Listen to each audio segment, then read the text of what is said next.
suppose they do, but they don't really put it in gin and tonic, do they? Anyway, great show coming up for you. We've got a Catholic, a Muslim, and a Jew. They walk into a bar, and they walk into a TV studio. So, a lot coming up for you on the show this evening.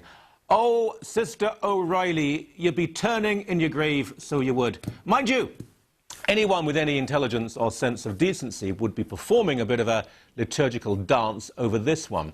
OECTA, the Ontario English Catholic Teachers Association, has issued its 2012 annual conference resolutions, and they make for sad, if unintentionally very amusing reading.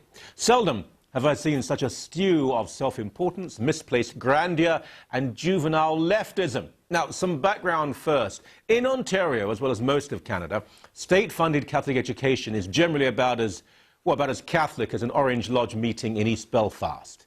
Now, non-Catholics assume that eager little papist children are indoctrinated into the Roman faith, but if only this were the case.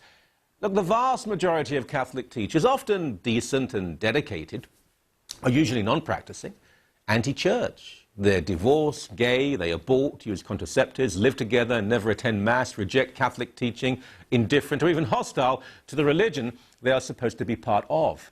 There will doubtless be official letters and complaints denying all this, but I challenge any of you to spend time in Catholic schools with Catholic teachers and draw a different conclusion. Believe me, I've done the work on this for years now. Now, to the perhaps, 20% of teachers who try to behave as Catholics, I salute you. To the rest, have the courage and the integrity to teach in a public school. Look, it's why the entire campaign to promote homosexuality in Catholic schools has been so successful. The minority of those principals, teachers and trustees who do defend Catholic moral teaching are attacked not just by leftist politicians, but by other staff and by their unions. At the forthcoming OECTA conference, there are various motions that, yes, and I quote, endorse and encourage the formation of support groups in keeping with the philosophy and objective of gay-straight alliance. And the claim is made that this is in keeping with the teaching of the Catholic bishops. That is a downright lie.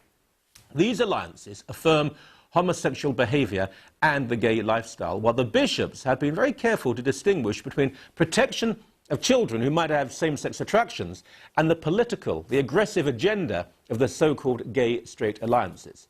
Then we have the now obligatory resolutions calling for the boycott of sanctions against Israel, which is, particularly racist and repugnant right now, in that 10,000 Syrians have just been slaughtered by an Arab dictator and thousands of other Arabs killed by their leaders in various neighboring states. But Jews are far easier to isolate and attack, and the Jewish state is obviously of enormous interest to Catholic teachers, probably during their months of vacation, their numerous sick days, or when they're spending their incredibly generous pensions paid by you.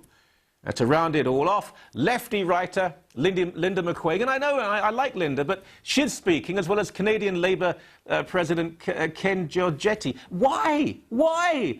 And I wonder how many of your tax dollars Linda is getting for this particular gig, and in what way she is pertinent to the formation of young Roman Catholic children. Look, comrades, you're not manual workers. You're not oppressed. And really, you're not taken seriously. You're lucky and pampered, and your churlish lack of gratitude and painfully selective political posturing are ludicrous. Maintain the Catholic system. I have to tell you, increasingly these days, this genuine Roman Catholic and other genuine Roman Catholics are wondering if and why.